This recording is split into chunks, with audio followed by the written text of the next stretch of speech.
Salut tout le monde et bienvenue au spécial du gérant. Une présentation du bar Le Midway, la porte juste à côté du Club Soda, en face du Cléopâtre. Ah là, vous dites, OK, ouais, je sais. Après ça, le Marion et le Miller, qui sont des bars différents. Le Miller étant un sports bar juste sur Atataken, au coin de Ontario. Je vais vous en parler un peu plus tard. Mon invité, nul autre que l'humoriste Pierre-Luc Pom Merlot. Ah, j'avais hâte de savoir c'était quoi. C'est pas ton surnom, c'est ton thème. C'est juste le thème. J'ai pensé à deux ça affaires. Ça aurait pu être ça. Ben, j'ai pensé à deux affaires. Alors, pas Merlot de là. C'est quand même... OK. Mais pas Merlot l'enchanteur. Ah, j'aime ça. Quand même pas mal. Je préfère l'enchanteur. Hein? Pas Merlot l'enchanteur? Ouais.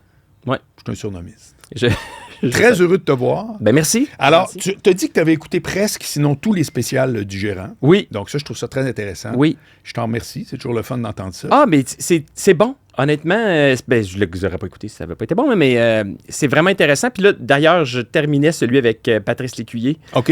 Hier, je suis allé courir, puis j'écoute ça soit dans mon auto ou en courant. Ouais. Je l'écoute Gros audio, épisode. Gros épisode, tu sais. Il a tout fait, hein? Ça mettait un peu de pression, puis je me disais, mais qu'est-ce que je vais raconter? Oui, mais alors tu vas voir. Carrière, alors, c'est exactement pour ça qu'on ne va pas commencer de la même façon qu'avec n'importe qui d'autre.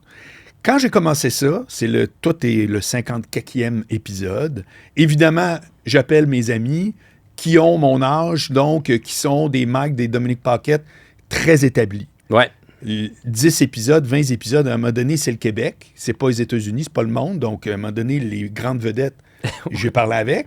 Puis, je veux continuer à parler avec d'autres humoristes qui, par définition, ne sont pas avec le même degré de notoriété. Par exemple, Pierre-Luc Pomerleau. Exact. Et ça m'intéresse tout autant. Pourquoi? Et c'est avec ça qu'on va commencer. Je vais te dire quelque chose que François Morancy m'avait dit, puis je te relance pour démarrer la conversation. Morancy, à un moment donné, il m'avait dit, au début, quand je travaillais avec lui, il m'avait dit, je viens de comprendre quelque chose, de tous les outils que j'ai comme humoriste, c'est en tant qu'animateur que j'ai une mitraillette. Dans le reste, j'ai un fusil qui peut devenir une mitraillette, mais pour le moment, c'est là que je me démarque le plus. J'ai trouvé ça, de un, très vrai. Et d'ailleurs, il s'est démarqué fortement comme animateur. Vraiment. Gala Juste pour rire, Olivier, etc. Ouais. Puis, je trouvais que c'était une bonne réflexion pour dire, c'est pas mon trip total, c'est celui de faire de l'humour sur un stage en one-man show. Fine. Un n'empêche pas l'autre. Mais j'aimais cette réflexion-là. Donc, moi, je veux savoir si tu as eu ce déclic-là de dire, OK, qu'est-ce qui fait que je me démarque de toute l'autre gang qui est rendue à ta place, c'est-à-dire après le premier ou le deuxième one-man show, peu importe, mais qui n'est pas encore une vedette, mais qui n'est pas de la relève. Oui, c'est ça. Ouais, on est dans une zone un peu mitoyenne, un peu, si on veut. Exactement. Il faut dire que, tu sais, si je vois une différence entre le premier one-man show et le deuxième, là, tu sais, en termes de notoriété. Spécifie, précise.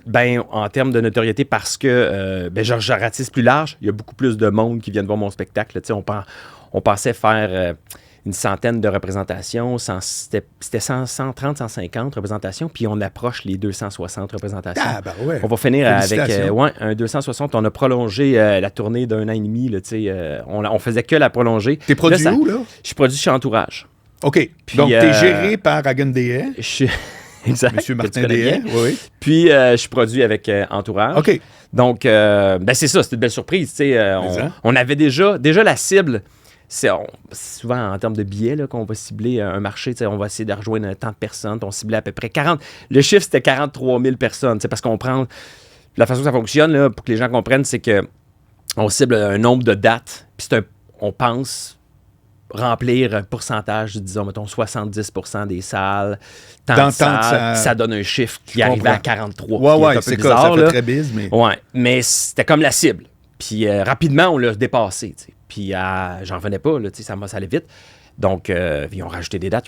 Puis là, c'est ça. On fera le 260. Mais pour répondre à ta question, parce que je pense pas que j'y réponds, la différence, là où je pense que je me suis démarqué, c'est quand j'ai décidé de faire des imitations. De sortir cette espèce de carte cachée-là que j'ai depuis toujours, mais que je laissais dans ma poche en arrière. T'sais.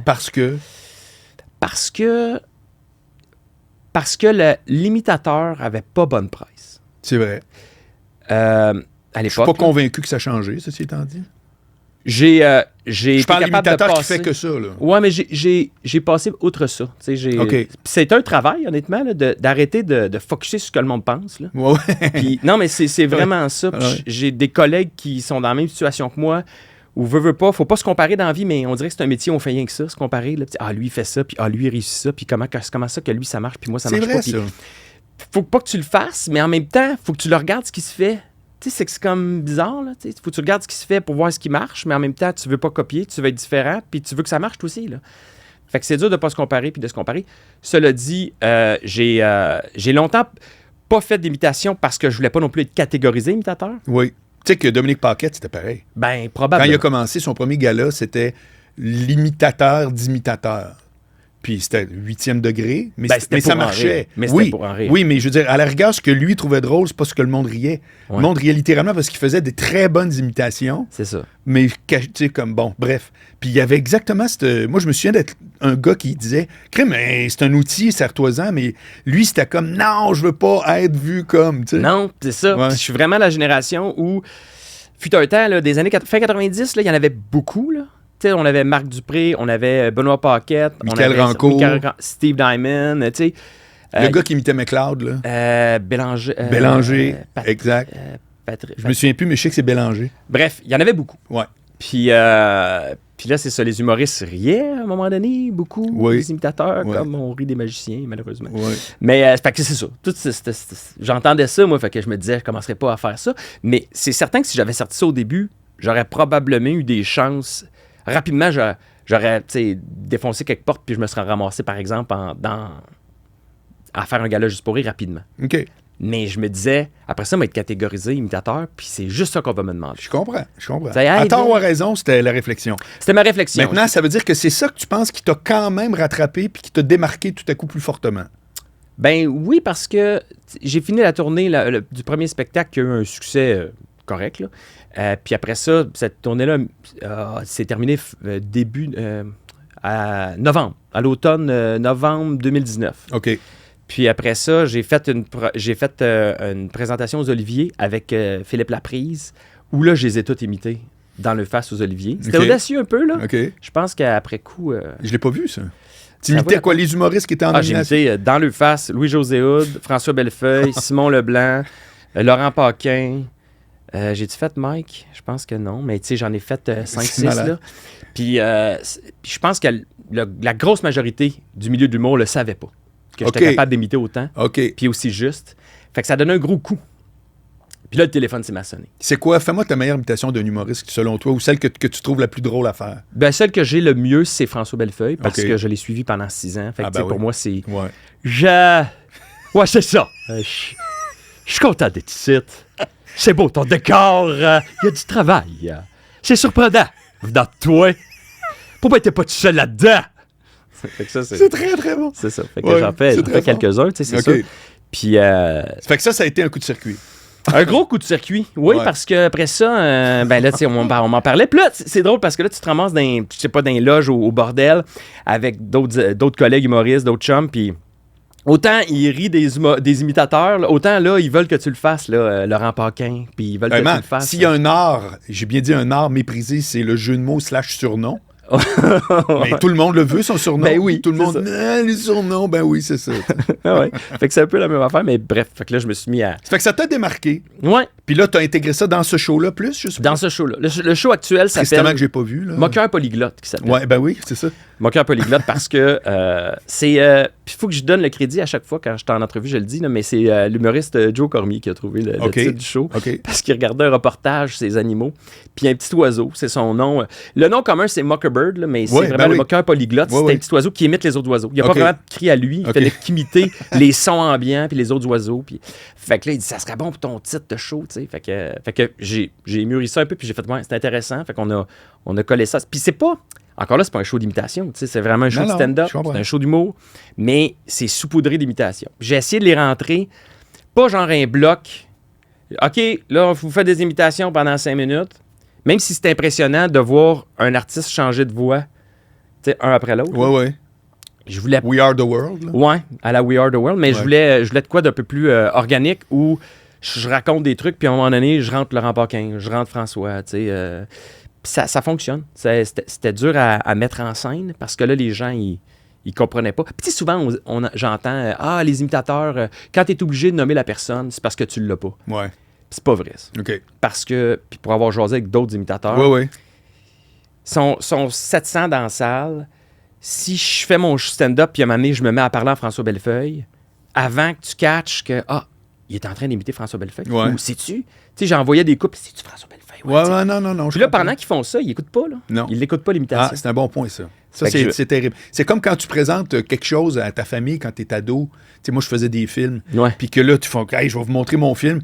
C'est qui, ça? C'est où? Tu sais, c'est comme, hey, écoutez ce que je viens de faire. Là, mais ils ont raison. Parce qu'on est fait de même. On veut situer les... C'est la pire affaire pendant que tu fais un show, un numéro d'humour, que quelqu'un se pose la quelconque question. Ben c'est ça, tu veux prêt pas... à mâcher, là. Exactement, tu veux pas qu'ils jasent entre eux autres.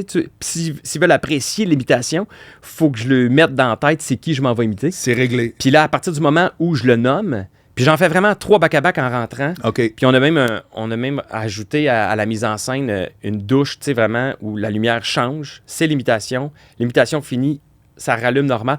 Juste pour que les gens comprennent le pattern. Puis ça me permet aussi de faire l'imitation au complet sans être coupé dans l'imitation, avec la clap qui vient scraper un peu le punch, ou en tout cas, bref. Fait que les gens, rapidement, ils comprennent les codes, puis ils peuvent apprécier l'imitation parce que je le nomme avant, la lumière change, OK, il va le faire. Fait que voilà, ça fonctionne bien, c'est le fun, ça dynamise aussi le show. Tu sais, il arrive à monter spontanément. Dominique Paquette, il fait ça à côté. C'est ça, exact. Quand tu peux le faire, ça serait un peu zéro de... C'est Dom, en plus, il y a plein aussi de personnages, il y a des voix inventées. Total. C'est que c'est payant, puis je le vois aussi, j'en avais aussi des personnages. Il y en a un que j'ai enlevé, finalement, le show était trop long, là, mais ces petits personnages-là que tu fais, mais les gens, ils reconnaissent des gens dans tes personnages, même s'ils n'existent pas vraiment. Ouais. Fait que c'est le fun de rajouter ça. C'était quoi tes attentes? Parce que j'entends qu'il y a une bonne différence commerciale entre le premier et le deuxième. Le premier, t'as vendu combien de tickets? 19 000 à peu près. Bon, puis t'avais-tu des attentes à cet effet-là?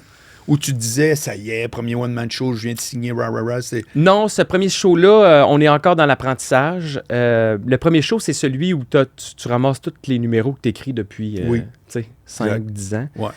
Puis, il y a des numéros que j'étais tanné, mais qui étaient très efficaces. C'est ça le danger du premier show, c'est quand tu ramasses tout ton matériel des 5 dernières années, ben c'est un melting pot. C'est un bon show. Tu sais, j'en écoute des bouts. Puis même quand je fais du corporatif, je vais piger beaucoup dans ce premier show-là parce qu'il y a des numéros qui sont très courts, condensés. Beaucoup de numéros qui se sont trouvés dans des galas juste pour rire. Fait que tu sais, c'est des numéros très efficaces en 7 minutes. OK. Très, très punchés, super serrés. Rodé. Ouais, super rodé. Sure shot, peu importe où, ça rentre fort. OK. Fait que c'est un show de tout ça. Puis à l'époque, je faisais aussi les premières parties de François Bellefeuille. Je l'ai fait pendant... Comment c'est arrivé, ça? C'est arrivé. Pourquoi toi? François, à l'époque, quand il a commencé, il a eu un succès très rapide. Il est devenu populaire très, très rapidement. Puis, tu sais, quand il a commencé le rodage de son premier spectacle, là, c'était plein partout, c'était la folie. Puis lui, il tenait à voir cette première partie-là. Il a fait les premières parties de Louis-José, puis il voyait l'intérêt d'avoir une première partie. Puis son plan, au début, c'était d'en avoir, mettons, 3. Pas juste parce que c'est plus facile d'en avoir 3, mais surtout pour donner la chance à 3. À, mettons, ma génération ouais. de pouvoir vivre ça, là, cette expérience-là de vraie scène dans des grosses salles et tout. Mais il a vite réalisé que c'est compliqué de gérer 3 horaires de 3 personnes. Oh. Que là, ouais, lui, il peut pas, mais là, lui, il peut. Pis... OK, j'en veux un qui va... Tu vas être là. Je t'ai dit, tu vas être là, tu vas être là. Fait que rapidement, tu sais, puis moi, dans l'horaire, ça a donné que j'étais pas mal libre, mon horaire. Là. Fait qu'il m'a dit, est-ce que tu peux me garantir que tu vas tout le temps être là, ou en tout cas? Ouais. Puis j'ai dit oui. Tu sais, c'était une opportunité assez incroyable. Fait qu'on a commencé. Puis au début, il m'avait juste promis le rodage. Il dit, gars, on va faire le rodage ensemble. Toute ma période de rodage qui a duré quasiment 1 an. Là. Hein? Un an de rodage? C'était un 90 shows facile de rodage. Là, sérieux? François, il y a eu son premier show? Ah, il y a eu beaucoup de rodage. God. Ouais. Ben, chez Production Faneuf, je trouve qu'il... Ben, ça dépend de l'artiste. Mais même moi, mon premier show, il y avait beaucoup de rodage. Mais cela dit, j'ai fait tout le rodage. Puis à un moment donné, vers la fin, ben là, tu sais... C'est pas vrai qu'il allait partir en tournée sans première partie. Tu sais, je pense que... Ouais. Il c'était voulait intégré ça. au show. Ouais, il voulait ça. Donc, là, il y a été question de la première médiatique. Puis mon numéro, moi, que je faisais en première partie, ben il veut pas, je l'ai travaillé aussi, là, en même temps que lui travaillait ses affaires. Moi, j'avais juste 10 minutes à travailler, mais il commençait à être pas mal bon. Fait il y avait il y avait confiance en ce numéro-là pour ouvrir le show. Ouais. Donc, il dit, ben écoute, je pense que si ça te tente, on embarque. Puis là, c'est extraordinaire parce que là, tu vois ton horaire se booker pour les 3 prochaines années. Ouais. Puis c'est un salaire assuré. Fait que là, tu deviens plus calme. Tu dis, écoute, je vais. C'est que toi, c'était le début de vivre de l'humour comme tel, non? Il y a eu un truc avant qui m'a permis d'en vivre vraiment. Puis tout de suite après, François est arrivé. Ça, c'est entre. Mais c'est quoi le truc? C'est un show télé. J'avais fait partie d'un show télé qui s'appelait Les Jokers. À l'époque, VTélé. Oui. Ouais, on était 4 gars. Ouais. C'est un show qui a été acheté des États-Unis. Ça vient de New York. Ça, c'est 4 gars qui ont parti ça à New York. Ça s'appelait Impractical Jokers. Okay. Ça existe encore. Puis, ils ont acheté je ne sais pas si on dit la bannière, là, mais ils ont acheté le show. Le concept. Ils ont produit le show ici au Québec. OK. C'était qui les autres gars qui étaient? Il y avait Yann Vallière. Je sais pas. Benoît Gagnon. Puis, Benoît Gagnon? Oui, Ben Gagnon. Eux, ils travaillent beaucoup à Juste pour rire, les gags. Là. OK. Mais ils ont fait l'école de l'humour en même temps que Hugo Pellicelli. Oui. Il y avait un groupe avec Hugo Pellicelli, ça s'appelait 303. Ah, je me souviens. Il y avait même des côtes, là, genre, ou je sais pas trop. Ouais. Puis Ben, il y avait un personnage, Benji, là, c'était un rapper. OK. Là. Bref. C'était beau cap. Il y avait aussi Mathieu Séguin de Sexe Illégal. OK. Fait qu'on était les 4 ensemble. On se connaissait pas. Ben et Yann se connaissent depuis longtemps. Qui vous a casté? Zone 3, c'est la production. Okay. Ils sont allés chercher... c'était des gars. Il fallait que ce soit 4 gars. Okay. Donc, ils ont ciblé dans le marché. Il fallait pas être connu, évidemment, parce que c'est de la caméra cachée. Bon, on piège le monde. Fait qu'il faut que tu sois un nobody. Ouais. Puis il faut que tu ailles cette espèce de... Ben, tu vois, moi, ça m'aidait, là, mais... L'idée, c'est que le malaise doit être tourné sur le Joker en question. C'est pas la personne que tu pièges qui est pris dans un malaise ou qui est pris dans... C'est vraiment... Le malaise est tourné, c'est ça le concept. OK. Fait qu'il y en a un qui est sur place avec une oreillette puis un micro, les 3 autres sont cachés. Puis là, évidemment, comme n'importe quel concept, tu sais, fais ça, dis ça, mais faut faire choquer le gars sur place. Fait que plus c'est intense, ben plus à un moment donné, sur place, puis moi, ça prenait pas grand-chose là, pour me faire choquer, là, tu sais. Moi, il y a des affaires que je peux pas dire au monde. Là, Fait que rapidement, tu perds. Puis quand tu perds trop, ben, tu as une conséquence à la fin. Fait que c'est un concept qui est assez simple, mais le fun qu'on a eu à faire ça. Puis ça, ben, c'est ça. Ça, c'est en 2013 qu'on a tourné ça, la première saison. Puis tout de suite après la première saison, là, j'ai embarqué avec François. Fait que le premier 6 mois avec François, j'étais vraiment un nobody. Là. Je rentrais sur scène, les gens n'avaient aucune idée.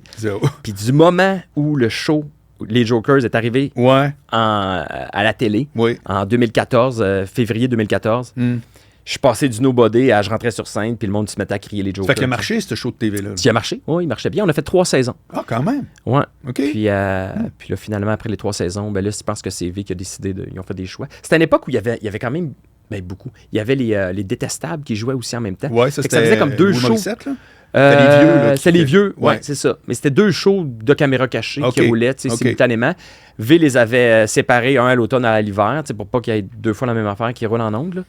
Mais on a eu ça. Puis après ça, ils ont tiré à plat. Puis là, Dumpack a pris la place avec Mésil Paquet, qui était aussi un show de caméra cachée. Je dis qu'il a pris la place, mais il est arrivé un peu après. Nouvelle affaire. Quand Dominique est arrivé, nous autres, on n'était plus là, ça faisait pas longtemps. Mais fait que c'est ça. C'était une expérience extraordinaire. Moi, c'était ma première expérience télé. J'avais même pas tous mes crédits UDA. C'était avec ça que j'étais allé les chercher. Ça donne une idée. C'était d'un début. C'est ce qui m'a permis d'en vivre à partir de ce moment-là. OK. Repartons du tout début. Moi qui ignore complètement cette section-là, non, vraiment. Quel jour Pierre-Luc Pomerleau se dit, moi, là, je ferais ça humoriste? Là. Ça commence quand? Ça commence très jeune. Je devais avoir 7-8 ans. Écoute, je me souviens de ce moment-là. Je suis dans le sous-sol chez mes grands-parents durant le temps des fêtes. Puis tout le monde joue, là, mes cousins, cousines, ça joue autour de moi. Puis il y a Stéphane Rousseau, le show de Stéphane Rousseau qui joue à la télé. L'intégrale. Ouais, c'est le souvenir que j'ai, là. C'est vraiment juste lui. Fait que j'écoute ça. Je suis assis, puis je l'écoute, je le regarde. Puis je me souviens m'être tourné vers ma mère, puis qui parlait avec tout le monde. Là, puis j'ai dit, c'est ça que je vais faire dans la vie. Elle est partie à rire, puis elle a dit, ben oui, mon gars, tu feras ça. Et c'est resté en moi, ça, ce désir-là de... T'as pas 10 ans, t'es sûr, là? Ah! C'est rare que j'entends ça jeune. J'en bats 10 ans parce que là, après ça, le goût s'est vraiment installé, là, puis sais, mon premier exposé oral, puis j'étais en 5e année, ça, je m'en souviens, où là, j'ai vraiment fait rire le monde, là. Et là, j'ai eu la piqûre, là. Puis à partir de ce moment-là, en 5e année, tous mes exposés oraux étaient humoristiques. Tout le temps. C'était super important pour moi que ce soit toute la drôle. classe savait que là, c'est Pierre-Luc. Ouais. Et puis, tu sais, là, il y en a qui ont la chienne. Moi, j'étais excité. Ah oui. Moi, l'exposé oral, quand j'ai compris le pouvoir de l'humour, puis que j'étais capable d'en faire devant mes collègues, là, mes amis de l'école, là, c'est devenu comme ma matière préférée. Tu sais, ce qui est un oral par année, là, c'est pas long. C'était quoi ta recette à ce moment-là? Ah, j'étais juste... je me souviens, le premier exposé, je m'étais... c'est RBO qui m'avait influencé.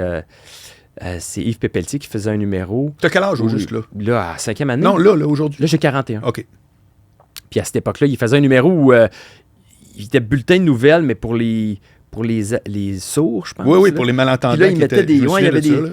je m'étais inspiré de ça. Okay. J'avais fait un exposé avec plein d'affaires que j'avais inventées, puis je pointais des... Puis ça avait super bien marché, puis c'est là que le déclic s'est fait. Puis après, c'est tout ce qu'il y avait de spectacle de Noël, spectacle de fin d'année, spectacle de secondaire en spectacle. J'étais tout le temps là. Okay. C'était du stand-up. Au début, je reproduisais évidemment les numéros des humoristes que j'admirais, mais rapidement, je me suis mis à rajouter, intégrer de mes blagues à moi. Je faisais comme un split, là. Je commençais avec mes petites blagues, puis je finissais avec un numéro de Laurent ou un numéro de François Morancy, pour être sûr d'être drôle. Ouais. Puis après ça, le secondaire, après ça, là, j'ai pris confiance. Puis là, je me suis mis à écrire un petit peu plus mes blagues, mais ça a toujours fait partie d'un plan. C'était pas... On reste des bébites un peu insécures, là, les humoristes ou je pense, les comédiens en général. Moi, je suis quelqu'un de quand même insécure. Ça paraît pas de temps. Je garde ça en dedans. Mais j'avais besoin quand même d'un plan B. Je me serais pas garoché là-dedans. J'ai étudié, j'ai fait mon université puis tout. Puis après ça, en comptabilité. Vraiment? Ouais. T'es un vrai comptable? J'ai mon bac en comptabilité. Okay. J'ai tout fait au complet. Mais j'ai pas de titre. Je suis pas CPA. OK. Ma conjointe est CPA, c'est là que je l'ai rencontrée. Mais c'est ça, j'ai fait le bac. Puis après ça, j'ai travaillé en entreprise pour mon père. Mon père avait une entreprise, donc je suis un fils d'entrepreneur, une famille d'entrepreneurs qui est de génération en génération. Là. OK. C'est que j'avais comme dans l'idée de peut-être reprendre l'entreprise. Tu sais, ça, c'était le plan B, C, là.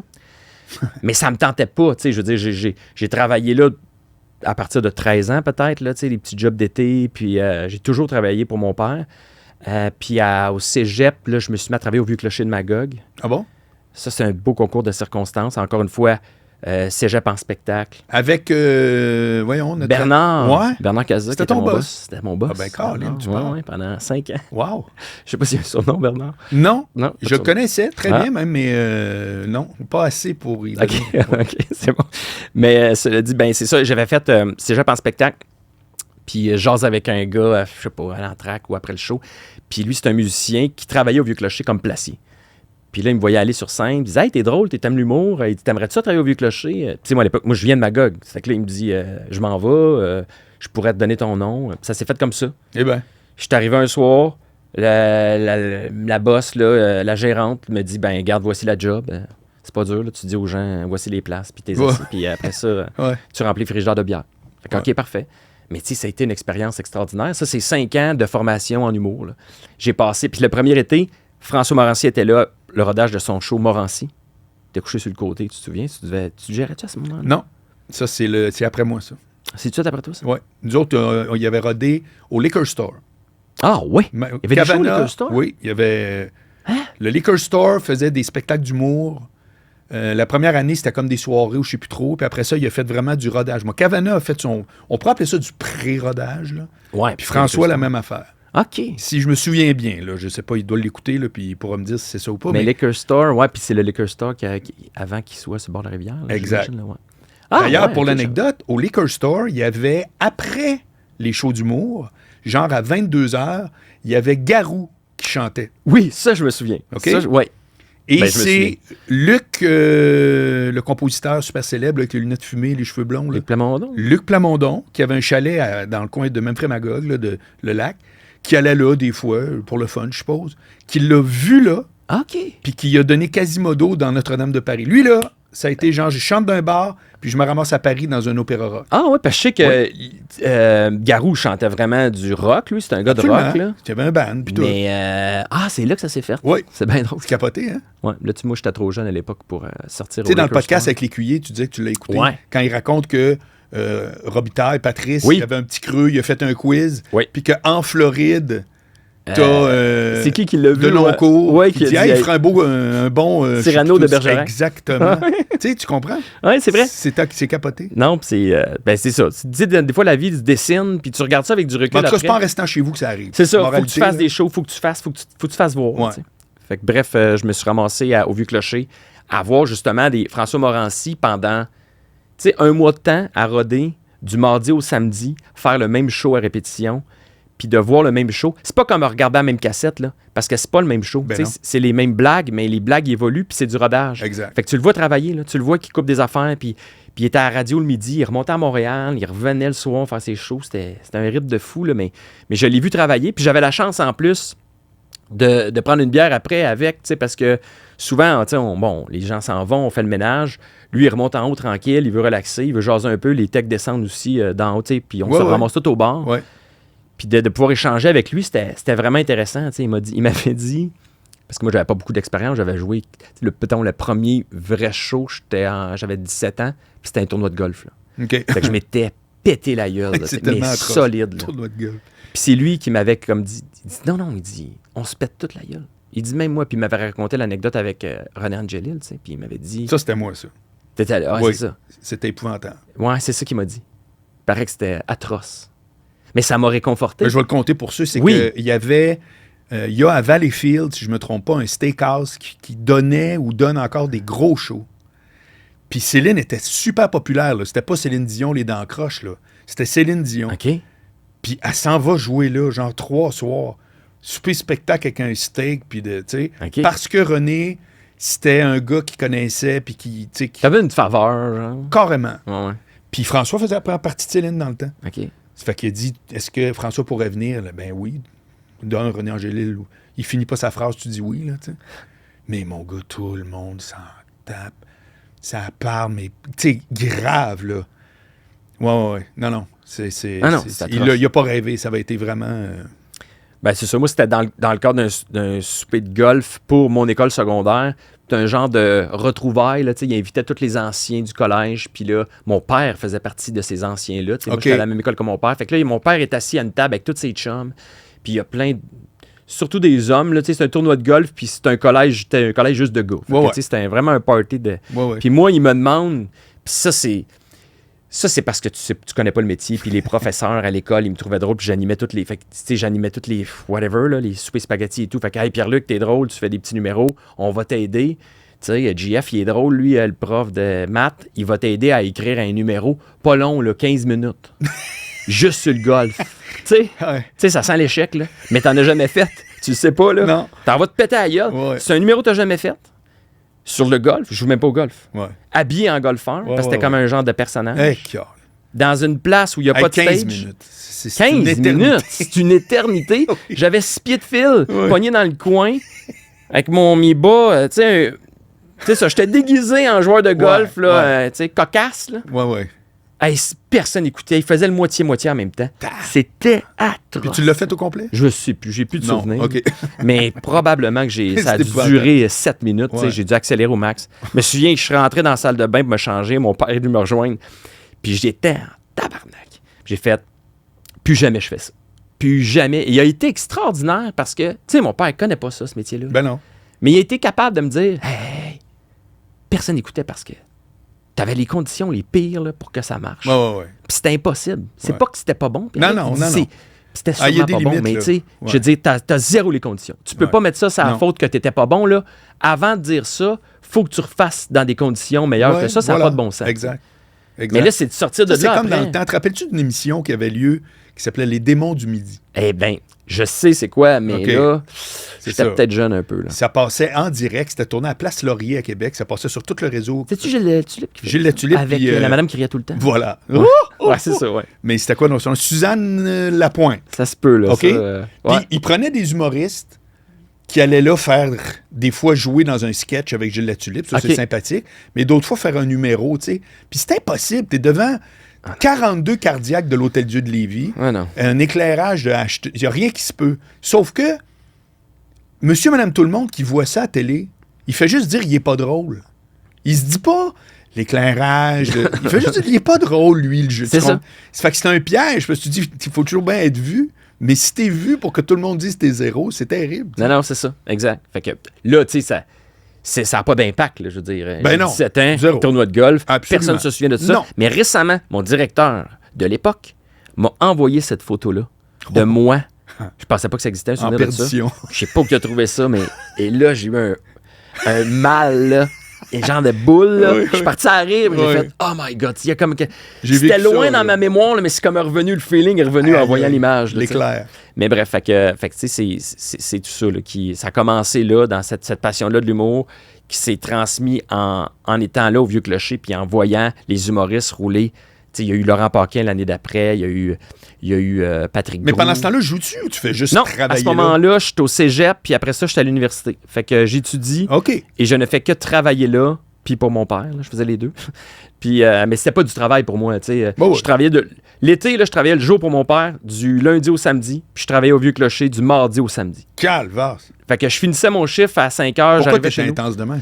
Ben, parce que c'est dans ma nature. Tu sais, moi, je suis un fils d'entrepreneur. Fait que la vie, c'est travailler. C'est comme ça. OK. C'est bizarre, là, mais ça a été comme m'inculquer jeune. là. Ouais, J'ai ouais. tout le temps vu mon père travailler Non-stop. en malade. OK. Fait que pour moi, c'était ça. Tu sais. Si tu veux réussir, travaille. OK. C'est même, ça marche dans la OK. vie. OK. Puis aller au Vieux Clocher, pour moi, c'était pas du travail.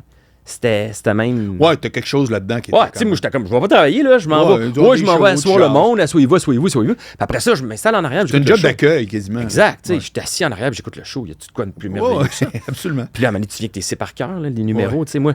Puis là, l'oreille, évidemment, en étant un peu imitateur dans l'âme, ben quand tu vois Laurent Paquin à répétition, ben là, c'est facile après ça, là, de faire « Ouais. Bon!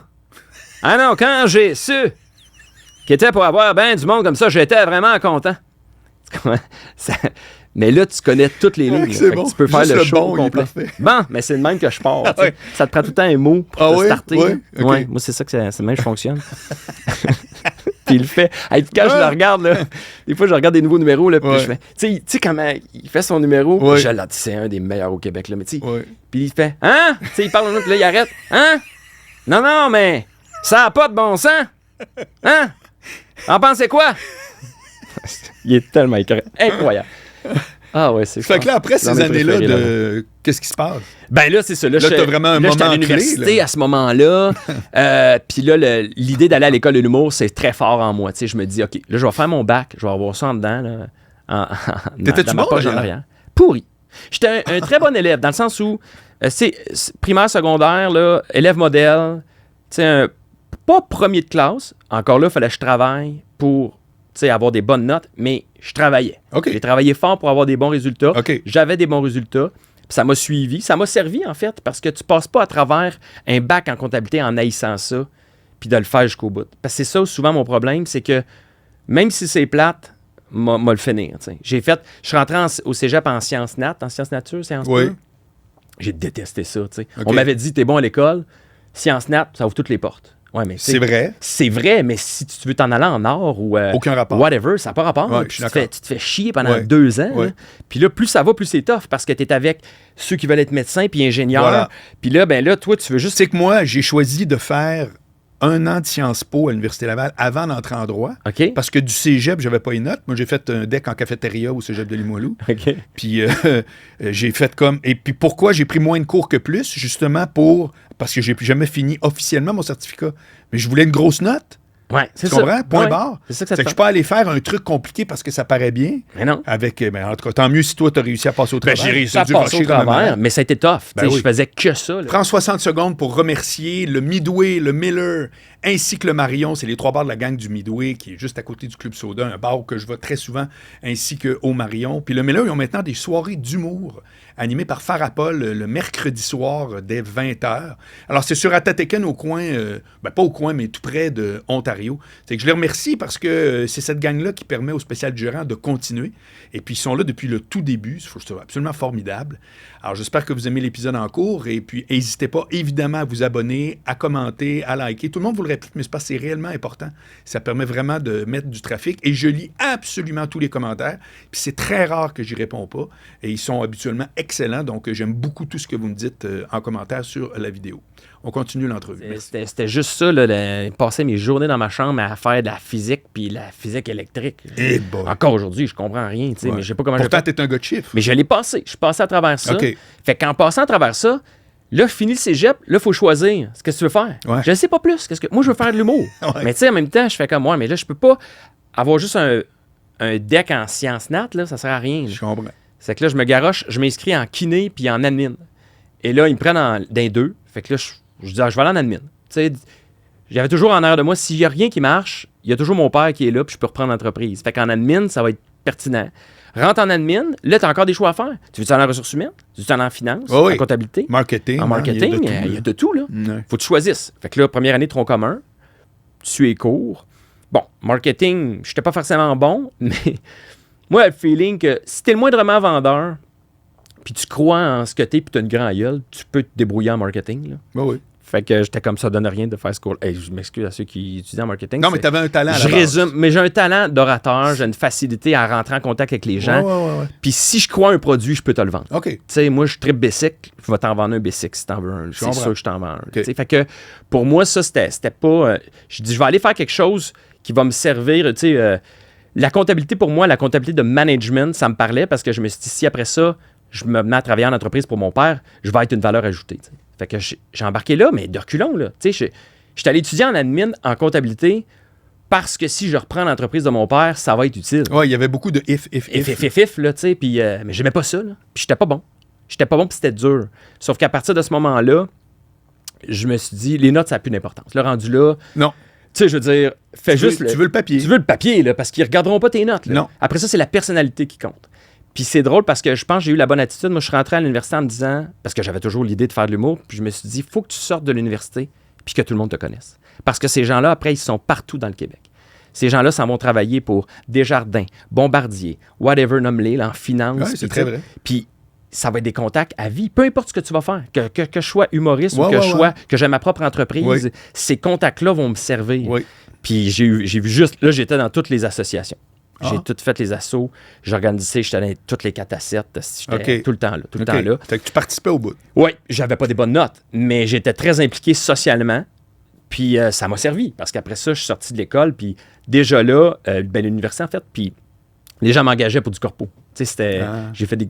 C'était pas le fun. Non. Mais c'était une expérience. J'ai vraiment appris mon métier. C'est quoi le comme moment où tu es sorti de l'école puis que tu as commencé vraiment comme à rebalancer les priorités puis que tu t'es mis à faire vraiment de l'humour plus puis moins de la comptabilité? Là, quand je suis rentré à l'école de l'humour, c'est vraiment là que... OK. Ouais.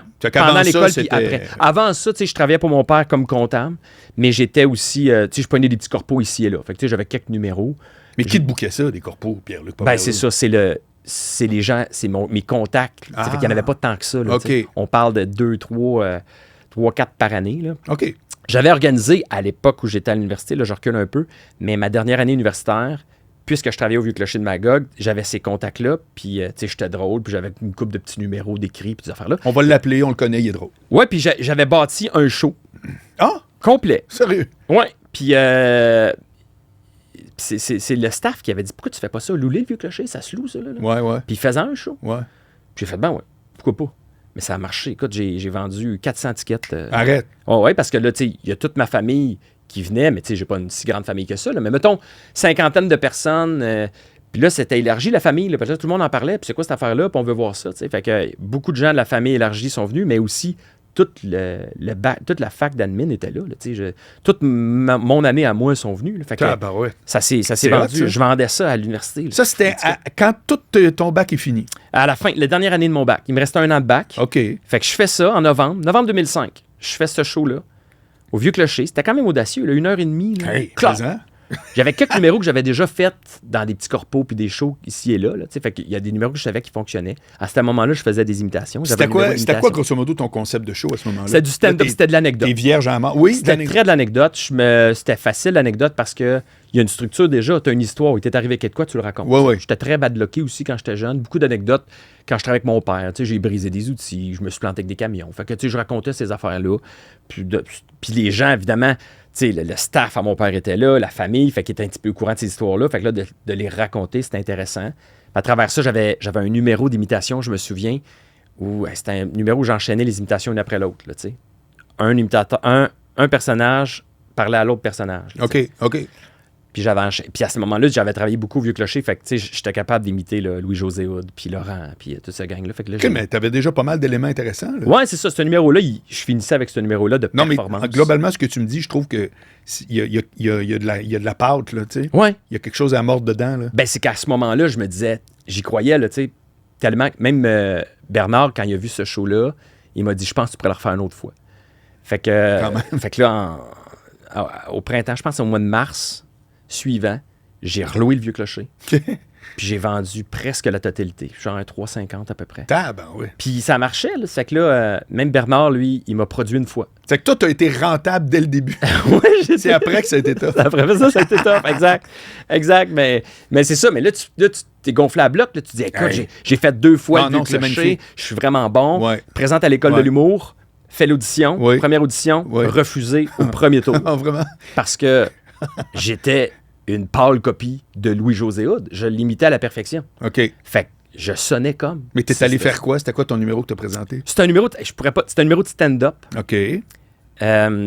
Inspiré de ma vie, très court, mais j'étais... Je parlais de même, j'étais très, très énervé, très Louis-José. Je l'ai vu, écoute, pendant 1 mois de temps, je sonnais comme... À l'université, les gens, ils m'arrêtaient pour me dire...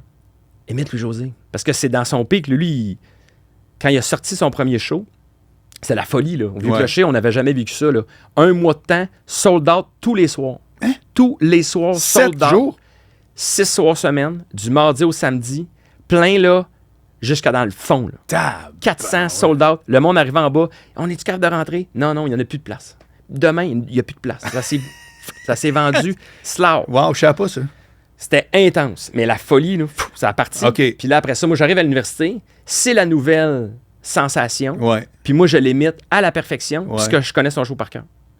Fait que je te faisais des extraits sur demande. Le monde capotait. Ben oui. Fait que là, au début, tu rentres à l'université, c'est hot, là. Ouais. Mais là, après ça, là... Que la saveur du au mois, début, les là. filles viennent te voir. « Hey, imite à mon ami Louis-José. » Là, t'es comme... Ah. Mais là, maintenant, c'est ça. Ça venait fatigant, là. Je commençais à trouver ça lourd. Ouais. Mais c'était en moi. Fait que quand tu me mettais à faire du stand-up, veux pas, ces réflexes-là ressortaient. Puis tu les voyais tout de suite. Fait que c'était le premier commentaire des juges profs qui étaient là. T'sais, c'est comme, c'est qui ton humoriste préféré? Ben, c'est François Morancy. Ouais, je pense pas. Ah, pas vrai? Tu sonnes vraiment comme Louis-José. C'est malin. Là, j'ai fait, ouais, non, mais je vous explique pourquoi. Puis là, il m'avait dit, il y a un des profs m'avait dit, est-ce que tu fais des personnages? Je fais, oui, je fais des personnages. Mais j'en avais pas de personnages. Oui, je suis capable. OK, c'est intéressant. Puis il me posait des questions sur mes personnages. OK. Puis je suis sorti de là en me disant, OK, je pense que cette année, je cherche des personnages. Il y a trop de stand-up, ça prend des personnages. OK. Fait que je m'inscris. L'année suivante, je ne l'ai pas faite. Parce que j'ai été refusé au premier tour. Là, j'ai dit, garde, prends le temps d'y penser. Je veux-tu vraiment refaire ça? Ça m'avait vraiment shaké. Ah oui? C'est que j'ai été refusé à l'école de l'humour. Puis après ça, il y avait le gros examen de comptabilité pour avoir son titre. Puis je l'ai échoué. Fait que c'était comme 2 gros échecs back-à-back. Ben oui. Fait que l'été était rough. OK. Je suis rentré à travailler. Là, j'ai commencé à travailler pour mon père. Tu sais, lui, que j'ai un papier ou pas, il m'engageait. C'était facile. Mais là, j'ai pris 1 an pour réfléchir. Dans la 2e année... Mais réfléchir à quoi? Je sais pas. Je sais pas si je voulais retourner, si je voulais faire ça vraiment. J'étais mitigé. Ça t'avait shaké. C'est comme si... Tu sais, je suis quelqu'un qui a toujours bien réussi dans la vie puis qui n'a pas eu tant d'échecs. Ouais. J'ai un parcours assez... Pas parfait, mais tu sais, jeune premier. Là, tu le fais, ça marche. Tu le fais, ça marche. Ouais, ou en tout cas. Parce que je travaille la fort. preuve, même ton show comme ça, let's go. Il fonctionne. C'est ça, tu sais, ouais, puis ça marche. Ouais. Fait que c'était un premier coup de barre dans le front, suivi d'un 2e coup de barre de OK, là, je fais quoi? Je recommence-tu? Tu sais, fallait que je réétudie pendant 1 an et demi pour refaire l'examen, pour après ça. En tout cas, je me rallongeais d'à peu près 2 ans, juste pour aller rechercher le fameux papier pour avoir une certification CMA à l'époque, qui serait devenu CPA. Là, mais... Bref, là, j'étais comme OK, je fais-tu ça? Ou je travaille juste pour mon père? À l'époque, j'étais avec ma conjointe actuelle. On restait à Sherbrooke. Puis je me dis, c'est peut-être ça ma vie, tu sais. On va s'acheter une maison. Je vais travailler pour mon père. Je vais reprendre l'entreprise familiale. Elle va être CPA. Puis on aura un chien, là. Mais, puis là, je me souviens d'un soir, on soupe les deux. Puis j'ai dit, OK, je vais rassier l'école de l'humour une dernière fois. OK. Je rassais les auditions. Mais là, s'ils me prennent pas, c'est terminé. OK. S'ils me prêtent pas, c'est ça. On est au Y, là. Ouais. Moi, je me trouve une job. Si c'est pas mon père, ça sera autre chose. On s'installe à Sherbrooke ou à Magog, puis ça va être ça notre vie, tu sais. Puis toutes mes amis, c'était des amis communs avec ma conjointe, c'est tous des jeunes professionnels, là. Ils ont tous des chars de l'année. Ils s'achètent des maisons. Ils ont le gros salaire.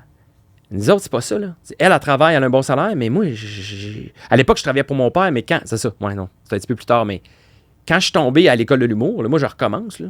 Je fais pas une scène, là.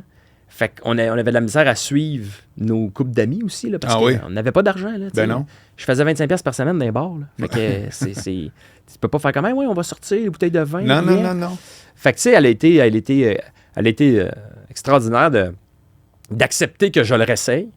Puis là, ils me prennent au deuxième tour. Ben, je veux dire l'année suivante. L'année suivante. Non, ben bref, 2 ans plus tard. 2 ans plus tard, la deuxième fois que je l'essaye. C'est ça, je veux dire. Puis là, je fais comme, OK, ben là, ils me prennent, on l'essaye. Là, je faisais des allers-retours. J'habitais la semaine chez un ami.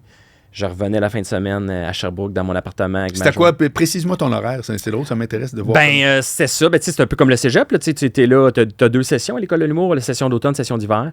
C'est que moi, le lundi matin, je partais très tôt. Je m'en allais à Montréal. T'avais une auto? Ouais. OK. Directement. J'ai toujours eu une auto, moi, Marc. OK. Directement à l'école de l'humour. Je faisais ma semaine à Montréal. Puis le vendredi, après le fameux vendredi, là, où tout le monde présente un numéro. Ouais. Puis tout le monde, après ça, tu sors de là, t'es comme, OK, la semaine est finie. Ouais. C'est des semaines assez intenses. Là. Ah ouais? L'école de l'humour, c'est assez exigeant. OK. Ouais, vraiment. Tout le monde allait évidemment prendre un verre, mais là, moi, je retournais chez nous. Fait que je suis allé une fois prendre un verre. Comment ça allait tes vendredis?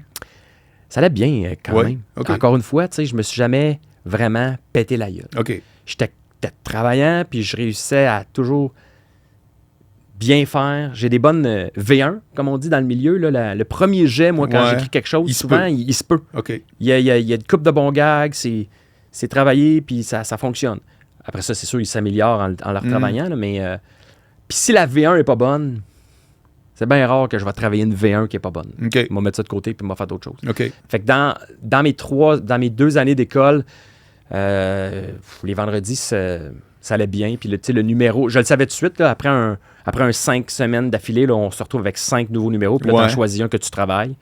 Puis c'était assez évident. Il y en avait toujours un qui se démarquait vraiment. Après, le 5 autres semaines, c'était la même chose. Ouais, c'est ça. Okay. Fait que, bref, puis les shows, quand vous alliez au Club Soda ou autre? J'étais dans les bons numbers. Ça marchait bien. Ça a toujours été les moins. J'ai toujours presque tout le temps closé le show. Là. La tournée, c'était moi qui fermais le show. OK. C'était un personnage. Puis c'est ça l'affaire, c'est que quand je me suis présenté pour la deuxième fois, réessayer pour une deuxième fois l'école de l'humour, je suis arrivé en personnage. Je me dis, là, il ne pourra pas dire que je suis Louis-José Hood. Là. Non. Je suis déguisé en femme. OK. C'était une parodie à l'époque, c'était Décore ta vie. Là. OK. Saskatchewan. Fait que c'était un peu ça que je faisais. OK. Déguisé en femme. Ils ont adoré le personnage. Ils ont aimé la bouille, la drive. Et là, après ça, s'ensuit une deuxième audition qui est beaucoup plus complexe. Là. Tu sais, ils en choisissent une 25 environ. Oui. Puis ils font une deuxième audition où, là, pendant une journée, ils séparent les 25 en 2 groupes. 2 groupes de 13. Puis tu passes une journée où là, c'est des ateliers. Des ateliers d'écriture automatique, des ateliers d'improvisation, des ateliers où ils veulent te voir travailler en équipe, ils veulent te voir travailler seul. Ils te mettent dans des situations pas possibles où tu es tout seul assis là, dans la pièce, tout le monde est en avant de toi, puis on joue aux journalistes, je pense. Là. Puis là, tout le monde te pose des questions connes, puis toi, tu es comme spécialiste dans quelque chose qui n'a pas de bon sens. Il faut que tu répondes, tu sais, pour voir ta répartie. Puis c'est une vitesse à puncher rapide, tu sais, fait que tout le monde est en compétition, tout le monde veut performer, avoir la lumière sur lui, fait que c'est tough, là. Tu sors de là, il est complètement épuisé.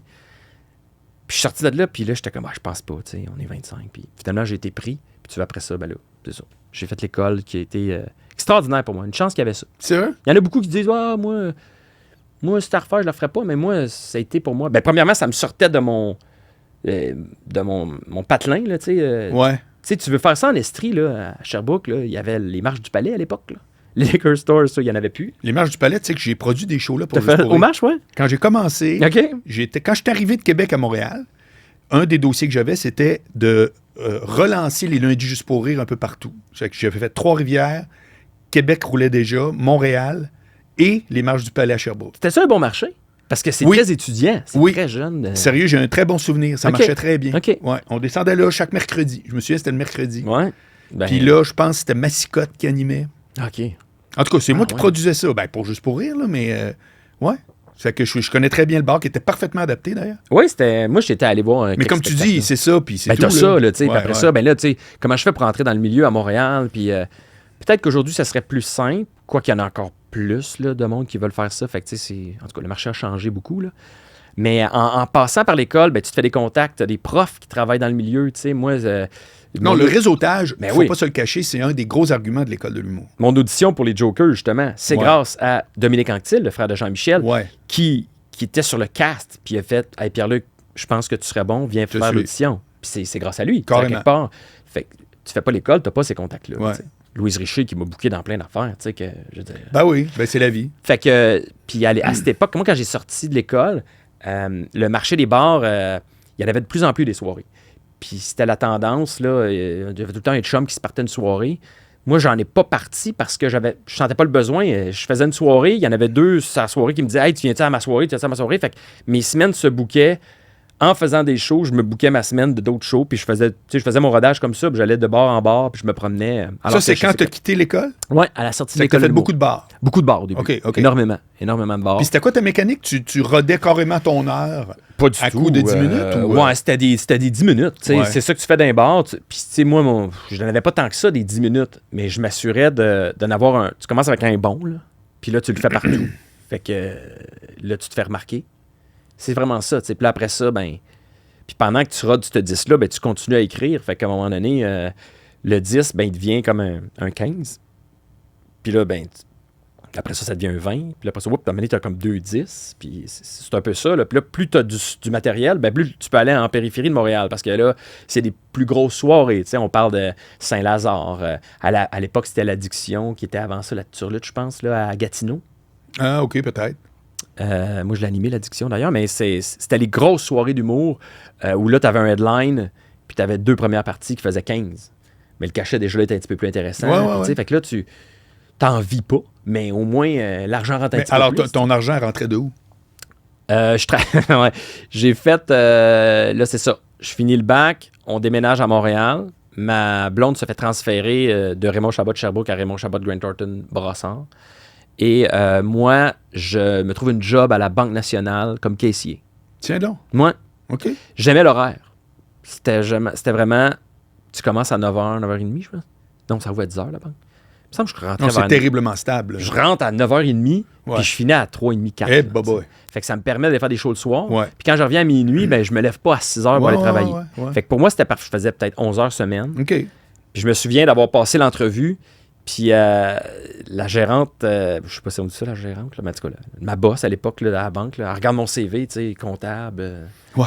Puis là, elle fait Tu veux être caissier? Je dis ouais, je. Puis elle fait moi, tu peux avoir ton bureau. Là. Tu serais planificateur financier, tu as les compétences pour. Ah oui, elle t'a vraiment ouvert une porte. On pourrait te faire suivre des cours, puis tu pourrais même être banquier et tout, tu aurais des clients. Non. Ouais, mais c'est vraiment plus payant dans le bureau. Là. Tu t'en vas à la caisse, c'est genre salaire minimum, je sais pas quoi. Ouais. Je dis non, je veux à la caisse. J'y tiens vraiment. Ah ouais, hein? Ouais. Puis au début, elle comprenait pas trop. Puis là, j'ai joué franc jeu. Là. J'ai dit, garde-moi, c'est ça que je veux faire dans la vie. Ouais. Ça peut paraître bizarre, mais votre horaire me satisfait. Ouais. Puis moi, je veux... Quand je finis, je pogne ma caisse, là, je la mets dans la voûte, là. J'en ai plus de soucis, là. J'ai pas de clients que j'ai pas réglé, que je m'en reviens, puis c'est sur le bureau, puis c'est fini, là. Ouais. J'ai servi mes clients, puis bye-bye. Tu livres. Exact, that's it. Puis le contact avec la clientèle, rapidement, moi, c'était à Boucherville. Écoute, c'était une petite banque nationale où c'était tout le temps les mêmes clients qui venaient, souvent commercial. Fait que ça t'es fait rire, en plus. Ça n'a pas été long que tout le monde m'appréciait là. Ouais. Il y en a même que quand il rentrait une nouvelle, là, ça attendait dans le fil, puis non, allez les voir, elle, moi, j'attends le clown. Fait que c'était le fun. J'ai aimé cette job-là. Mais il y a un point, à un moment donné, après 1 an, j'allais voir le show de France, c'était Sugar Sammy, son premier show avec ma blonde à l'époque, puis on est allé manger avant. Puis pendant qu'on soupait, elle m'a dit, je pense que si tu veux que ça marche, là, faut que tu fasses juste ça. OK. Parce qu'elle dit, oui, là, tu fais pas beaucoup d'heures, là, puis ça permet d'en vivre, là, puis tu payes ta portion, là, tu sais. Mais elle dit, si vraiment tu veux que ça marche, puis j'avais eu cette discussion-là aussi avec Simon Leblanc, qui lui, non seulement avait tout lâché, mais lui, sa blonde, c'est sa gérante. Fait que, tu sais, lui, il faisait pas beaucoup d'argent, mais il faisait vivre 2 personnes avec peu, là. Puis ça marchait, là. T'sais, c'était tough, là. Ouais. Puis il me le disait, mais c'est ça, faut que tu fasses, tu veux que ça marche. Puis je le croyais pas, tu sais, mon cerveau comptable, il voulait pas accepter ça. Non, je te suis. Ouais, c'est intéressant. Puis ma blonde, elle m'a dit, je suis un peu d'accord avec Simon, il va falloir que tu lâches tout. Mais elle dit, contrairement à Simon, elle dit, moi, je suis là. Elle dit, moi, j'en fais un bon salaire. Puis on a toujours calculé en fonction de son salaire à elle. Fait que peu importe ce qu'on faisait comme move, on a acheté un condo ensemble. Ben, tu sais, quand on s'est présenté à la banque, c'était la banque où je travaillais, je présente mes chiffres, puis là, tu sais, je me souviens, c'était mon amie, la conseillère financière, puis là, elle me dit, ben, tu sais, c'est sûr qu'avec tes chiffres, ça fonctionne pas. Là. Je fais, non, mais attends, là, c'est pas mes chiffres, là, je les ai amenés, mais attends qu'elle arrive. Ouais. Fait que là, ma blonde arrive, elle drop ses affaires, puis elle fait, OK, c'est bon, va acheter une maison. Ouais, non, mais on veut pas de maison. Ouais, mais vous pouvez emprunter 600 000. Non, on veut juste 200. Okay. Puis, tu sais, on a choisi un condo. Il y en a un qu'on trouvait plus beau, mais on s'est dit, ouais, mais si jamais, deux comptables. Deux comptables, pas de risque, toujours, tu sais, calculé. Puis c'est une bonne chose parce que ça m'a enlevé un stress immense. Si on avait embarqué avec une maison, puis tout, puis là, tu fais comme, ben là, tu peux pas vraiment lâcher là, de la banque là, parce que sinon, on n'y arrivera pas, tu sais. Non, c'était comme... Il faut se donner, Pierre Gravel, il m'avait dit, il faut qu'un artiste se donne les moyens de réussir. Mais les moyens de réussir, c'est pas nécessairement d'être millionnaire. Non. C'est de justement se mettre dans une prédisposition où à quelque part, tu vas faire ça, puis bon, il y a une passe pendant un mois qui va mal, tu dors pareil la nuit. T'sais. C'est ça, exactement. Ouais. Puis elle m'avait dit, je te donne 1 an et demi. Je sais pas pourquoi elle avait droppé ça. Oui. Mais elle dit, pendant 1 an et demi. On n'en parle pas pendant 1 an et demi. Tu pourrais ne pas faire une scène. Ouais. Elle dit, je vais tout payer. OK. Si après 1 an et demi, tu fais moins d'argent qu'à la banque, qui représentait à peu près 15 000 par année. C'est pas énorme. Là. Mais ça payait ma portion du condo puis la bouffe. Là, puis après ça, il rentrait un petit peu d'argent de l'humour. Là, fait que peut-être que je faisais 20 000, 25 000 par année. C'était pas énorme. Là, mais ça faisait en sorte que j'étais capable. Là, si t'es pas capable d'accoter ce salaire-là de la banque, ben écoute, là, tu retourneras à la banque. C'est tout. Puis tu continueras à faire ce que tu sais. Elle m'a jamais. Elle m'a pas dit, si après 1 an et demi, ça marche pas, peut-être que tu serais mieux de trouver un vrai job. Là, non. Elle était comme, tu continueras parce que ça t'allume, puis c'est ça ta vie. Empêche-toi pas d'en faire. C'est juste que là, elle dit, je paierai pas toute ma vie. Non, c'est ça. Change de plan. Puis j'aurais pas accepté ça. Puis j'aurais pas accepté ça non plus d'être au crochet là, pendant des années. Non. Puis, OK, les premiers mois, il n'y avait rien.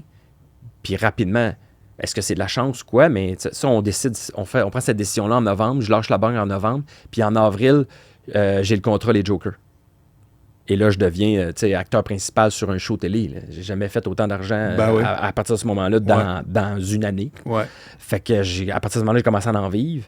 On tourne la première saison. Tout de suite, à la fin de la première saison, une semaine après, le téléphone sonne. Puis je me souviens qu'à ce moment-là, ma blonde était partie dans le sud avec son ami. J'étais supposé y aller avec, mais j'ai pas une scène. Ouais. Oui, je viens de faire un show télé, mais les cachets sont pas rentrés. Puis de toute façon, je veux souffler un peu. Là. J'en veux aussi, moi, de l'argent dans mon compte. Là. Fait que je dis non, moi, j'ai pas d'argent pour ça. Vas-y, va t'amuser. Je vais rester à la maison. Téléphone sonne. La gérante à François Bellefeuille qui me dit, t'es-tu libre demain à Laval? Je suis là. Je fais la première partie. Mais elle te connaissait de où?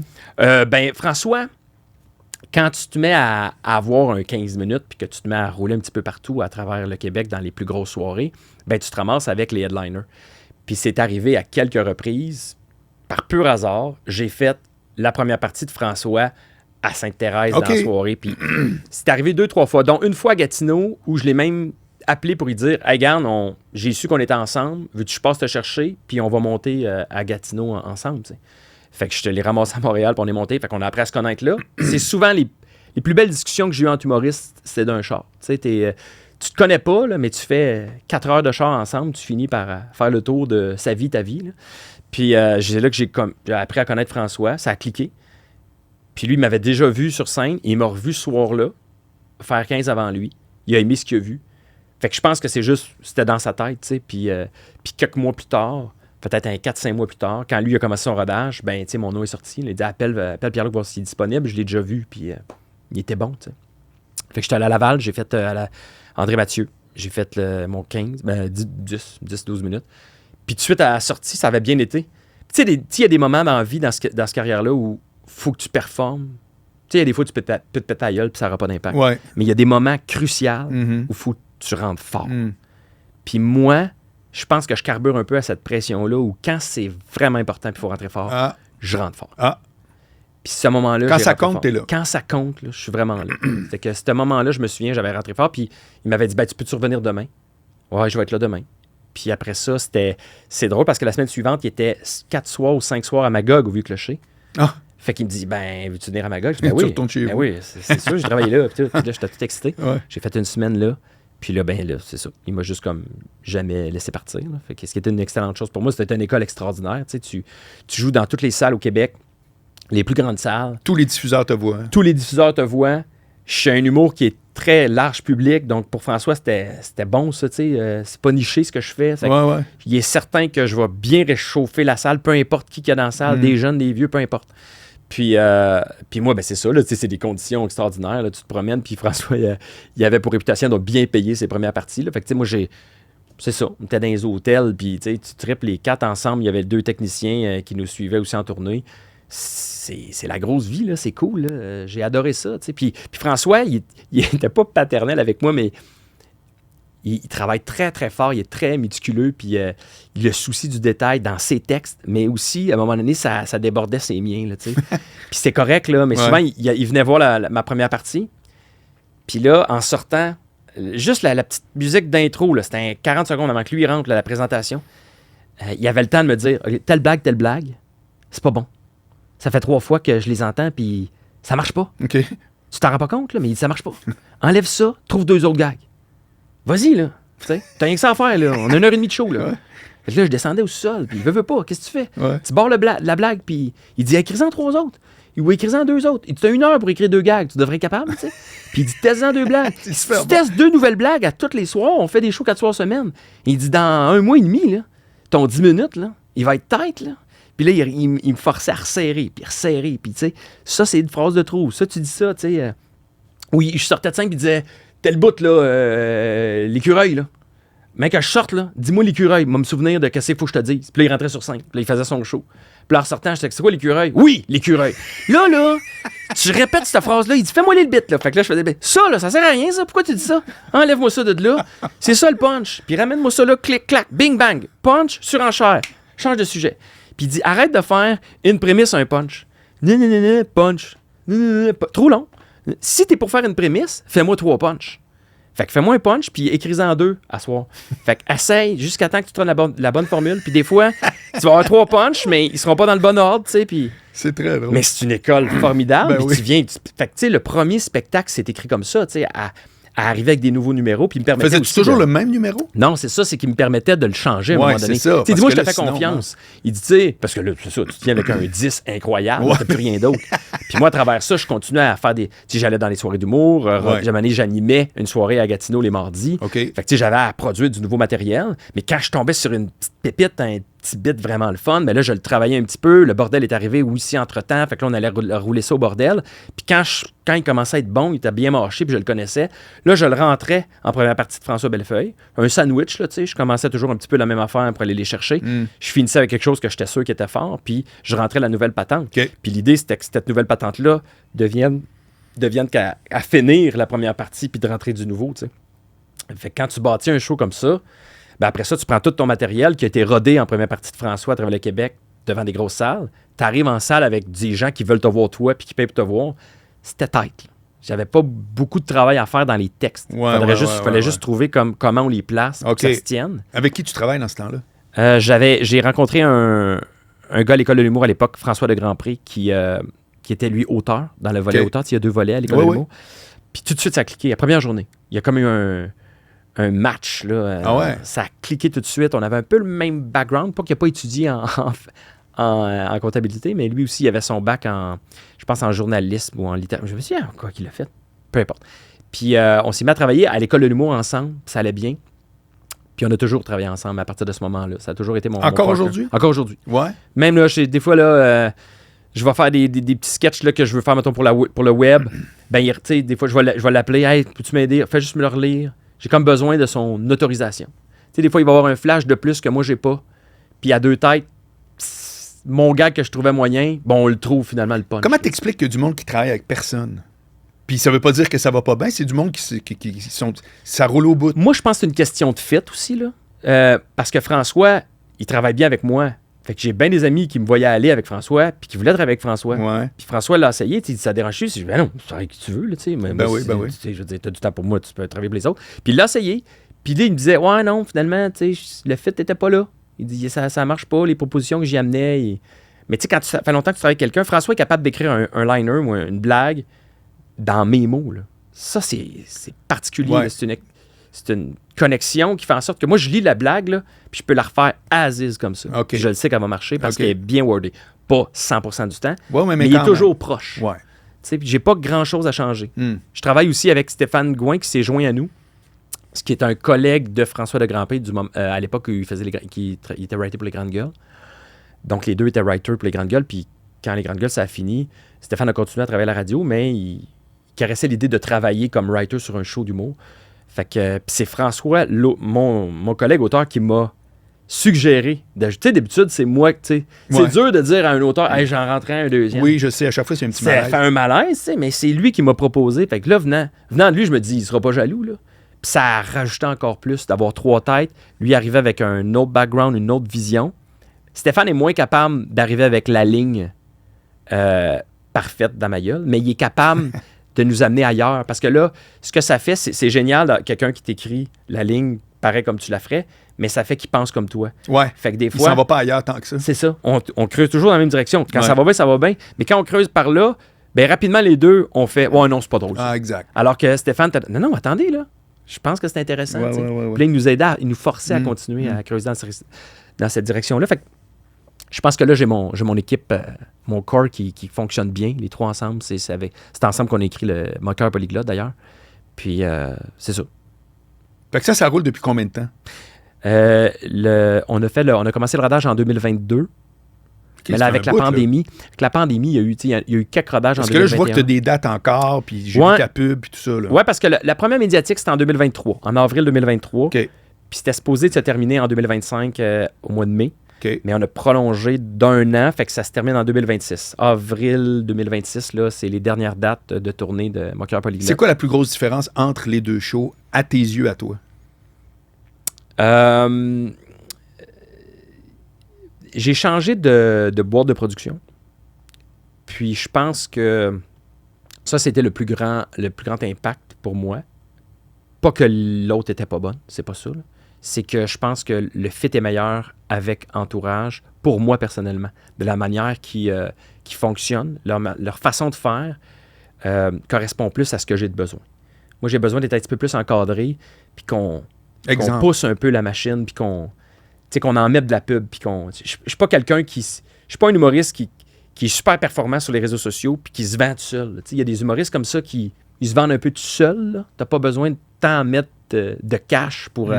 pas qu'ils mettent beaucoup d'argent pour faire la promotion pour moi, mais ça en prend un petit peu plus.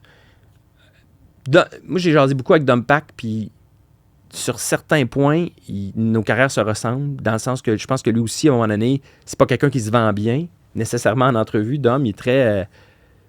puis tu le connais plus que moi, là, mais c'est ce qu'il m'avait dit. Dis-tu, moi, je suis un petit peu plus réservé. Puis, c'est exactement ça. Tu sais, j'ai besoin des fois les médias sociaux, ça le gaz. que mon équipe en arrière me pousse un peu, Ouais. tu sais, puis mette un peu de bois dans le feu Absolument. pour que ça pogne. Puis je pense que c'est ça que j'avais besoin. C'est entre autres une explication, selon moi, pourquoi ce show-là marche un peu plus, parce que j'avais une équipe en arrière qui a mis du gaz, là, tu sais, pour que le feu pogne. OK. J'ai répondu aux attentes aussi, tu sais, ils m'ont dit, ben là, faudrait que tu fasses ça, puis j'ai fait mes devoirs aussi. Comme? Plus impliqué sur les réseaux sociaux, vraiment. Puis ça a fait une grosse différence, là, tu sais. Puis après ça, me faire un peu plus confiance aussi. Tu sais, j'ai appris du premier show, les erreurs que j'ai faites. Justement, de trop laisser aller les choses puis attendre que ça te tombe dessus, là. Ça marche pas, ça. Tu sais, à un moment donné, faut que tu saches ce que tu veux dans la vie. Puis quand je suis arrivé chez Entourage puis qu'on est parti en production, eux autres, ils étaient là pour m'aider puis me proposer des affaires. Puis je savais tellement ce que je voulais que j'ai fait non, regardez bien, là, c'est le même, ça va marcher. Moi, je veux ça. Puis ils ont été super corrects. Ils aimaient les idées, évidemment, puis ils ont fait comme c'est bon, t'as l'air à savoir ce que tu fais. Puis ça, c'est une des grosses différences dans ce show-là, c'est que je savais exactement ce que je voulais, puis comment je le voulais. Puis ils ont juste bonifié. Tu penses qu'avant, t'écoutais plus parce que tu disais, bon, je connais pas encore ça? Ouais, tu sais, j'étais là. C'était une tête qui résonne bien, là. Ouais, tu sais, moi, j'étais quelqu'un qui... Tu sais, j'étais en première partie de François, puis là, la boîte, Faneuf me trouvait bon. Fait qu'ils ont dit, garde, on pourrait peut-être te produire. Fait que là, tranquillement, bon an, mal an, je continue à faire les premières parties. Il a commencé à écrire un show, des petits shows de rodage. Je vends, mais pas tant que ça. Il n'y a pas de oomph, il n'y a rien. Je fais des galas juste pour rire, mais les galas étant pas ce que c'était début 2000, là, tu faisais un gala. C'est pas des game changers. Tu avais besoin d'un gala. Mais tu sais, moi, j'en ai fait là, des galas où j'ai eu des standing ovations. Là, sur 7, là, je dois en avoir 6 avec des standings. Mais j'ai gagné mon numéro du festival en 2016. Ouais. Ils m'ont donné le trophée à Juste pour rire en direct. Ouais. Ça s'est fini là. Okay. Il n'y a pas eu de rien d'autre. Il n'y a pas eu de. T'sais. Fait que ça m'a pas fait vendre. Mais moi, c'est pas une blague, là, parenthèse. Moi, j'ai vécu l'époque où tu faisais. Alors, le soir même, le lendemain, tu avais des papiers, ça aidait. Ouais. Pour le milieu, je dirais, le gars de radio était comme. Mais quand ça passait à la télé, là, tu pouvais lancer ton show, là.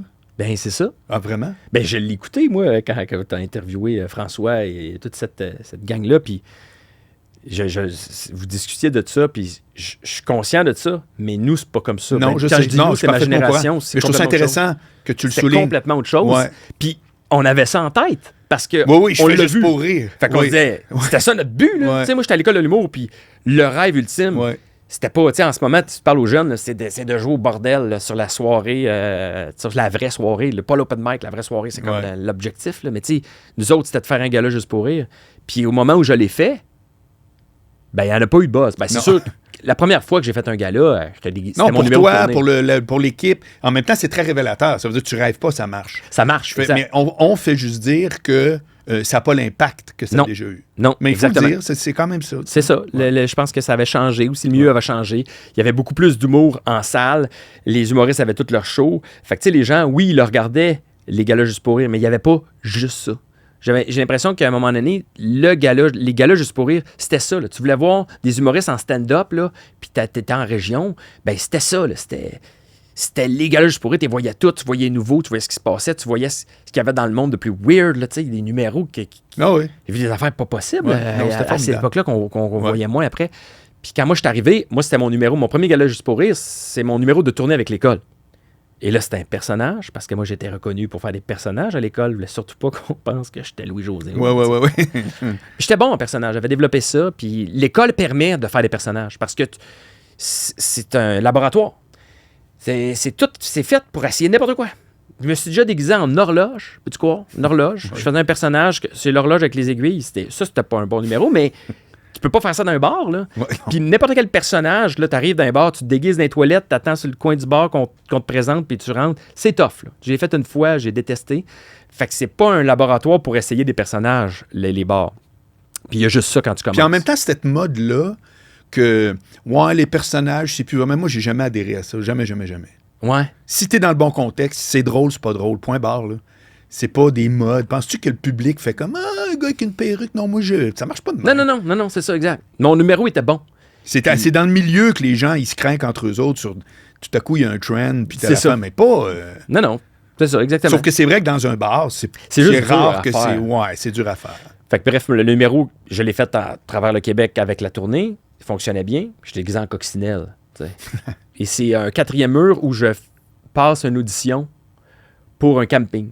Okay. Ça fait que c'est comme si j'avais un jury devant moi, puis là, ils me demandent de le faire. C'est comme une variation sur un même thème. Là. Fait que fais-nous la pub, là, je la commence, fais-la plus de même, moins de même. Puis là, je vais juste la refaire constamment, puis là, à la fin, je me choque. Fait que c'est basic, mais ça fonctionnait bien. Okay. C'était all-terrain. Ça rentrait en Gaspésie, comme à Montréal, comme à n'importe où. Là, okay. Je pense que c'est peut-être la raison pour laquelle je closais le show aussi. Ça marchait. Et là, évidemment, on fait la première médiatique au Club Soda. La gang de Juste pour rire sont là. Ils voient ça. Ils m'invitent à la Valkyrie. La Valkyrie étant, faut l'expliquer, mais je sais que tu sais c'est quoi, mais c'est comme les dernières étapes où les humoristes vont roder leur numéro avant le gala. C'est une chance pour les humoristes bien établis de venir comme tester leur numéro une dernière fois. Des fois, tu n'as pas l'occasion non plus de le roder au cours de tour. Là. Puis à travers ça, s'ajoutaient les nouveaux, là, les nouvelles faces qui voir si tu vas te choquer sur la pression de passer juste avant ou juste après, tu sais. Faut pas Anthony Cavana, là, c'est tout un peu nos idoles que là, tu joues avec eux autres. Fait que moi, dans le fond, je me retrouve là, à la Valkyrie, et c'est François Morancy qui est là comme animateur qui teste ses numéros de gala. C'est lui qui va... Ils ont comme chacun leur soir, là. Moi, je suis tombé sur le soir où c'était Morancy. Okay. Et là, il y a un solide pacing qui n'a pas de sens, là. Tu sais, il y a comme... je sais pas, 14 humoristes, là. C'est interminable, là. Fait que, tu sais, j'étais au milieu du pacing, puis rapidement, il y a des, mettons, Marc Dupré qui a fait comme non, moi je passe pas en dernier, là, c'est pas vrai. Là. Personne veut passer en dernier, tu passes à 11h30. Là. C'est terrible. Fait que là, ils sont venus me voir, mais ils ont fait ça dérangerait-tu de closer? Puis là, j'ai fait mais tu dis quoi? T'es nouveau. Ben tu non, ça me dérange pas, tu fermes ta gueule. Ouais. Hey! Yes! Ça va, toi? Oui, attends. OK. Fait que bref, je me suis ramassé à la fin. Et là, j'attends, il est rendu 11h30. Puis là, je suis déguisé en coccinelle, en coulisses. Il y a l'autre artiste qui est là sur scène l'avant-dernier. Puis t'as François qui est à côté de moi. Il me regarde, il me connaît pas pantoute. Là. Non. Il rit, là. Ah oui? Ben, il rit, il a le fou rire, puis... il comprend tout le contexte. Ben, tu sais, il comprend rien, mais tu sais, il me comprend. Ben, c'est ça, je veux dire. Il catch c'est quoi qui se passe. Tu sais, vas-tu me péter à la gueule? Mais Ouais. si t'es là, c'est parce que ça, c'est drôle. Mais tu sais, ça, c'est quoi? Ouais. Tu sais, cette proposition-là est quand même drôle. La force d'un personnage, c'est quand tu rentres, c'est déjà drôle. tu sais. Ouais. Les gens sont curieux, là. Ils font, Ah ouais. ils font pas comme, bon, un autre, là, il va me parler de quoi? Non, C'est que c'est ça. Il Exact. débite ta patate. Tu sais, qu'est-ce qu'il va faire? Fait que... il m'a présenté d'une manière exceptionnelle, extraordinaire. Tu sais, il dit, écoutez, là, ce soir, il est rendu 11h30. Puis c'est un public, la Valkyrie, qui est très généreux, très le fun. Tu sais, les gens savent pourquoi ils sont là. Oui. Puis il dit, là, il est tard, vous êtes fatigué, je le sais. Puis là, on finit avec quelqu'un que vous ne connaissez pas en tout. C'est un jeune humoriste. Il vient de sortir de l'école de l'humour. Il est vert. Il est sorti hier de l'école de l'humour. Il vient vous présenter son numéro de tournée. Puis j'aimerais ça qu'on... Il a la plus grosse chienne de sa vie en ce moment, mais j'aimerais ça qu'on l'accueille. Tu sais. Puis il m'a fait une belle présentation. Là. Il a mis la table. Puis je suis rentré. J'en parle, j'ai encore l'image. Je shake. Puis tu sais, c'est le premier rire, là, c'est tout le temps ça. Je fais moi. Je le sais qu'il marche le numéro. Là. Je l'ai fait partout à travers le Québec. Ouais. Je fais la première ligne, ça se met à rire. Et là, la pression est tombée. Je fais le numéro au complet. Ça va bien, là, ça marche comme d'habitude. Là. Même peut-être un peu plus parce qu'il y a cette espèce de fébrilité-là. Les gens savent, tu sais, ils se mettent un peu à ma place. Là, puis le numéro fini, standing ovation. Standing ovation. Ouais. Et là, écoute, blackout, là, je capote, tu sais, je sors de scène. Puis François, il a trouvé ça très bon, le numéro, tu sais. Puis je pense qu'il est toujours avec son gérant. À l'époque, son gérant était là, tu sais, puis c'était mon prof à l'école de l'humour. Oui. Lui, il avait confiance, l'Anglois, Martin Langlois. Martin. Il avait confiance, tu sais, il avait dit à François, non, écoute ça, la pépite à patate, tu vois, c'est bon. J'ai déjà vu, là. Puis je suis sorti de scène, puis Martin, il dit, d'après moi, tu le fais, le gars-là, tu sais. Je fais, ah ouais. Et comme des fêtes, tu sais, François, il a dit, non, je veux la coccinelle sur mon gars-là, tu sais. Fait que mon premier gars-là, je l'ai fait avec François. Ah, c'est nice. Puis encore une fois, il m'a présenté de manière exceptionnelle. Puis c'est ça. Ça a été un moment extraordinaire. Tu sais, je l'ai vécu au Saint-Denis. La dernière année où ils l'ont fait vraiment au Saint-Denis, Saint-Denis 1, les galas, je l'ai vécu là. J'étais content parce que c'est le souvenir. Moi, j'écoutais ça depuis tout petit. Là. J'enregistrais les galas sur C'est quoi cassette. ta vision de tout ce qui s'appelle l'humour en général au moment où on se parle? Au Québec, bien entendu, là. C'est quand tu regardes ça, que ce soit les jeunes, les nouveaux, les bars, la radio, la TV, les médias sociaux, tout ce mix-là, là, c'est quoi ton observation principale? Ben, c'est qu'on a toujours tendance à dire que ça va descendre, puis qu'il y en a trop, puis qu'à un moment donné, ça va arrêter, mais c'est constamment en expansion. C'est constamment en expansion, mais avec les réseaux sociaux, les jeunes se démarquent à une rapidité incroyable. Ils vont chercher les fanbases. C'est rendu ça, là, la tendance. Tu peux avoir pratiquement pas d'heure de stand-up sur scène, mais avoir un fanbase incroyable qui te permet de remplir des salles comme ça. Là. Bon, on parle pas des salles de 1000, mais même là, il y en a qui sont capables. Là.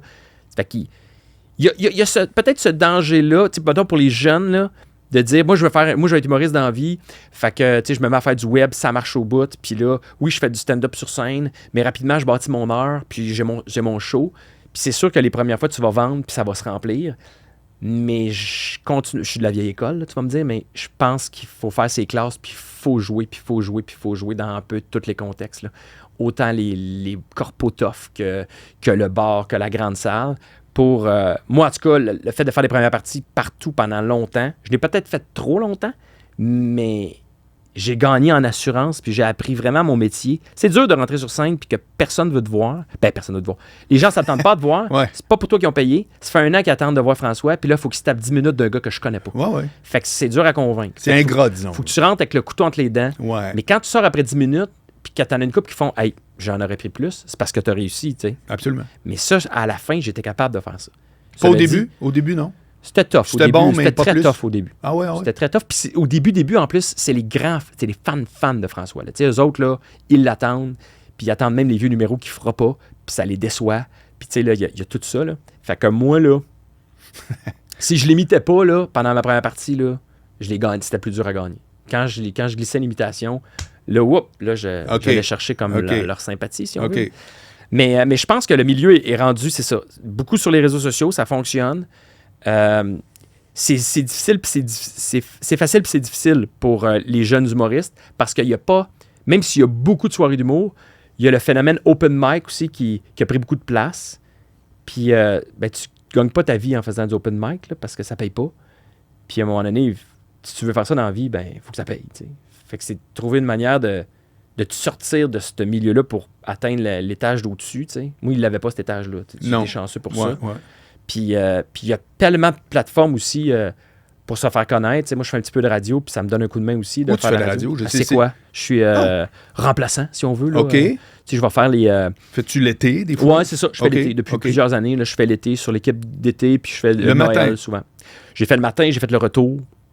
Les deux équipes. Mais t'animes ou t'es sidekick? J'ai été sidekick longtemps. J'ai animé 2 étés. Puis là, on m'a rapproché pour retourner à l'animation. Fait que ça, c'est un... Je suis très content de ça. J'aime beaucoup ça. C'est un rôle qui est différent. Mais j'aime ça. C'est comme une autre carte, si tu veux, là, que j'ajoute. Ça demande de l'écoute. Ça demande une préparation qui est différente. Mais je suis quelqu'un de très structuré. Mon petit côté comptable rationnel me permet de bien gérer cette chaise-là, je pense. Encore là, j'ai besoin d'apprentissage beaucoup. Comment tu trouves qu'en général, la radio, c'est quoi ton analyse du média radio, puis comment ça évolue? On en parle beaucoup, là, que la radio, ça va mourir, mais je n'ai pas l'impression, moi, pour être dedans, là, je le vois, les gens sont au rendez-vous, les gens sont à l'écoute. C'est sûr que le podcast a pris beaucoup de place dans les voitures des gens. Le talk radio est encore très, très fort, là, il est de plus en plus fort. C'est quoi? C'est une radio musicale. Ouais. Une radio musicale qui te passe les meilleurs hits, fait qu'ils reviennent souvent dans la même journée. Là. Mais... avez-vous de la place pour jaser? T'sais, moi, je l'écoute pas. Je trouve que pas beaucoup. Pas beaucoup. C'est peut-être ça que je reproche, mais il travaille fort. Si tu avais une intervention à faire, ce serait-tu celle-là? Peut-être rajouter un petit peu plus de talk. Ouais. Je pense que, Martin Cloutier, il est bien positionné, puis leur équipe est bonne. Fait que je pense qu'eux peuvent se permettre avec la direction, de dire oui, on est une radio musicale, mais laissez-nous un petit peu plus de temps. OK.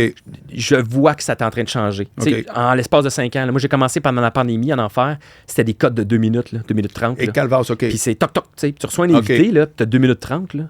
Ouais. Là, on faisait 2 cotes. Là, 2 minutes 30, tu pars en pub 7 minutes, tu reviens 2 minutes 30. Hey boy. C'est un peu... mais cela dit, c'est en train de changer, même si, tu sais, la vocation de C'est quoi, ça reste une radio musicale, puis il faut en mettre de la musique, autant francophone que, tu sais, anglophone. Oui, non, mais ça, c'est chacun fait son truc, mais... Encore faut-il que tu te démarques, tu sais, une toune, c'est une toune, c'est la même ailleurs. Ouais, puis tu sais, on répond vraiment à une clientèle qui rentre dans le char puis débarque du char, là. OK. Je pense qu'un C'est quoi va être peut-être un petit peu plus agréable à écouter quand tu as 3 minutes à faire ou 5 minutes, tu sais. Soit que tu ouvres la radio puis c'est ta toune préférée, fait que t'es content d'écouter ta toune ou de découvrir la nouvelle de Morgan Wallen ou de tomber sur le sketch de Étienne Marcoux. Puis t'entends juste le sketch. Les gens qui ont un horaire très serré, c'est toujours le même... Oui, je pars à tel âge. Il faut que l'enfant soit là à 8h-5. Oui. Non, mais ils pognent toujours le même bout, mais ils sont contents de le pogner, ce bout-là. Ils ont comme... Ça fait partie de leur petit moment. Mais quand t'animes, toi, c'est quoi comment tu vois ça? Quand t'animes...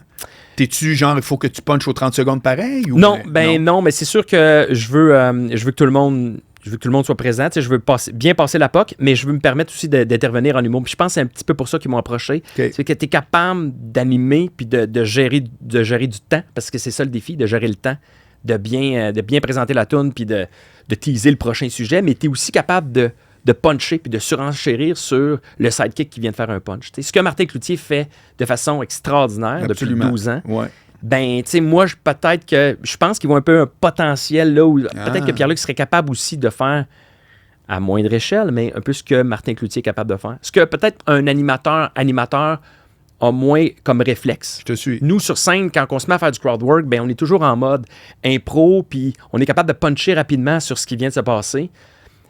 Notre cerveau est formé un peu, formaté pour faire ça. Là, il faut que j'apprenne le format de l'animateur, mais toujours en restant un peu colorman. Tu sais, j'ai un colorman en dedans, parce que je sais c'est quoi d'être colorman, mais sans trop laisser la place au colorman, mais être capable de l'alimenter, bien l'alimenter. Ouais. Oh.